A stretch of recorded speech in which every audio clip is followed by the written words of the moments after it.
बाबा सगळी तयारी करावी लागते. आणि हा एवढा खर्च याची काही गरज होती का? आणि देवानी आणि मी तसं पण विचार केलाच होता ना की आम्ही कोर्ट मॅरेज करू म्हणून. याचीच तर खरी गरज असते. तुला माहित आहे तू लहान असताना अवघ्या 2-3 वर्षाची असताना तुझी आई आम्हा सर्वांना सोडून देवाकडे निघून गेली. तिच्या परीक्षा तलावाच्या पोळ्याप्रमाणे सांभाळलं गेली. तुझं गोड सोडून चालायला शिकवलं, गोड गोड बोलायला शिकवलं, अन्नाचा एक एक दाणा मुखात भरायला शिकवलं.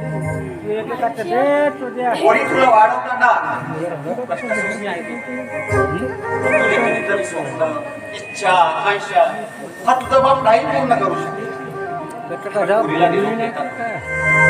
समाज प्रत्येने त्या काही परंपरा रूढी ज्या आहेत ना त्या पूर्ण कराव्या लागतील. नाहीतर हा समाज काय म्हणेल ना. अगो बाबा पण देवा काही फरक आहे का? आणि त्याला सुद्धा नाही आवडणार नाही. बाबा तुम्ही संपूर्ण आयुष्य फक्त माझे स्वप्न पूर्ण करण्यात घालवले. आता मला तुमचे स्वप्न पूर्ण करू द्या. मला मी मुलगी असल्याचं कर्तव्य पार पाडू द्या बाबा. बेटा आधी मला माझं कर्तव्य पार पाडू. तुझं कन्यादान मला या माझ्या हाताने करू. मग तुला जे काही करायचं आहे ना ते तू कर. अरे हो बोलता बोलता मी महत्वाचं कामच विसरलो. आता काही महत्वाचं काम राहील अजून? अगर तुझ्या अंगाला लागणारी हळद फिजवायची राहून गेली ती फिजवायची आहे. बाबा मी पटकन फिजवते. अरे नाही बाबा तुझ्या अंगाला लागणारी हळद मी माझ्या हाताने फिजवणार आहे आणि तुझ्या आईचं कर्तव्य मी पार पडणार आहे. आता तुझ्या मैत्रिणी तू कशी बस बस.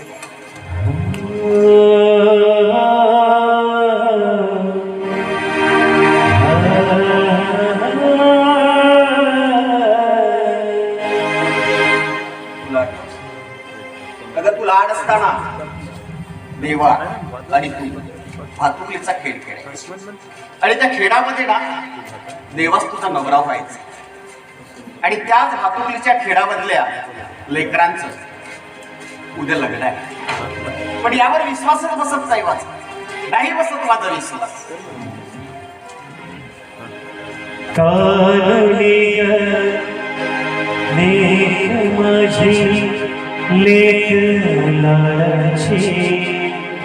सोडून जाते सासरी लेक बापाची जन्म देऊनी वाळणे सावली सुखाची जन्म देऊनी वाळणे सावली सुखाची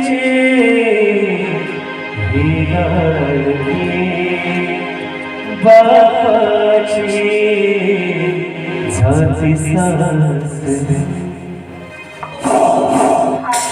त्या खेळामधला राजा आणि राणी अर्ध्यावरती डाव मोडला अधुरी प्रेम कहा. विक्रम पडायला आलास. हे बघ विक्रम पांडे उद्या माझ्या पोरीचं लग्न आहे आणि त्यामुळे मला हा तमाशा करायचा नाहीये. तू चालता इथून चालता. जाणारच आहे माझे नाव होणारे सासरे बुवा जाणारच आहे. अहो पण जी आनंदाची बातमी मी तुम्हाला सांगायला आलोय ती तर सांगू द्या. कसली बातमी? आम्हाला तुझं काही एक ऐकायचं नाहीये आणि जर देवा इथे आला ना तर आनंदाची बातमी सांगायला तू जिवंत राहणार नाही. देवा म्हणे देवा हे असता या विक्रम पांडेचं या जगात जो कोणी वाकडं करू शकणार होतं ना त्यालाच मी वाकडं करून टाकलंय. काय केलंस तू? काय केलंस? संपवला. तुमच्या त्या देवाला परमेश्वराजवळ पाठवला. तुझ्या कर्मीचे फळ आहेत ना मी तुलाच भोगायला लावणार आहे. तुलाच भोगायला लावणार आहे. तुलाच भोगायला लावणार आहे. तुलाच भोगायला लावणार आहे. खूप मोठी शिक्षा दिलास रे विक्रम तू मला. फार फार आयुष्यात उठवून टाकलास तू मला. पण एक गोष्ट लक्षात ठेव तू सुद्धा तुझ्या आयुष्यात कधीच सुखी राहणार नाही. कधीच सुखी राहणार नाही. अगं किती शाप देतेस तुझ्या विक्कीला. काय म्हणाली होतीस ग? काय म्हणाली होतीस की तुझ्या नावाची हळद लावेल रे सर्वांगाला. अधीरले मन माझे भेटण्यास कुंकवाला. यावा सुखाचा वर तुझ्या माझ्या संसाराला. एक रूप हो दोघ साक्ष ठेवणी या हळदीला. साक्ष ठेवणी या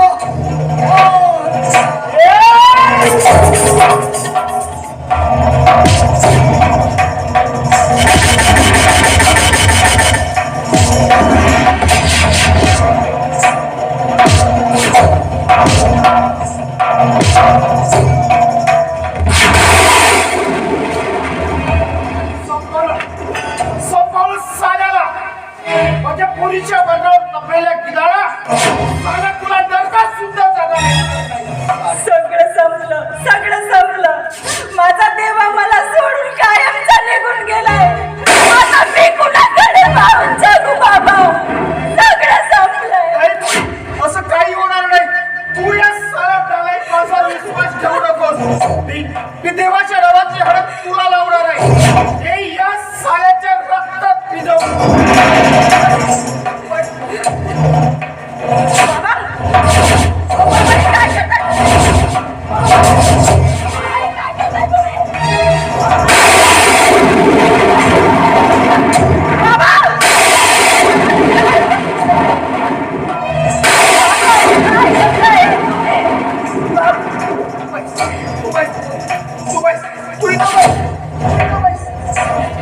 देवाच्या नावाची हळद तुला लावणार.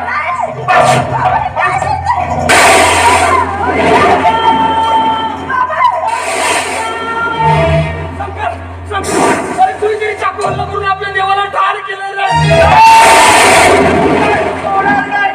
देवाच्या नावाची हळद माझ्या पोरीच्या अंगाला लागली आहे. हा भातुकलीचा खेळ अर्ध्यावर मोडणार नाही. हा भातुकलीचा खेळ अर्ध्यावर मोडणार.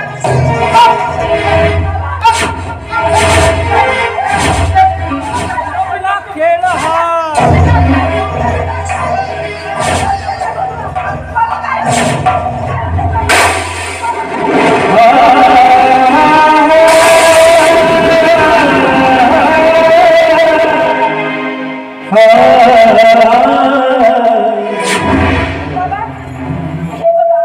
आता ही असं शांत झोपायची वेळ नाही आहे बरं.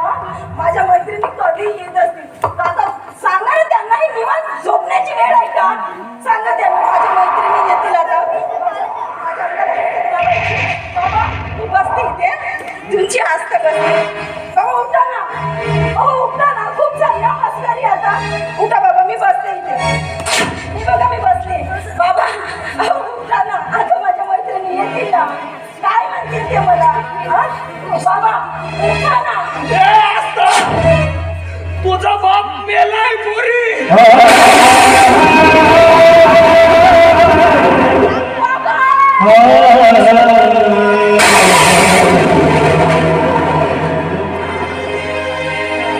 रुसली हळद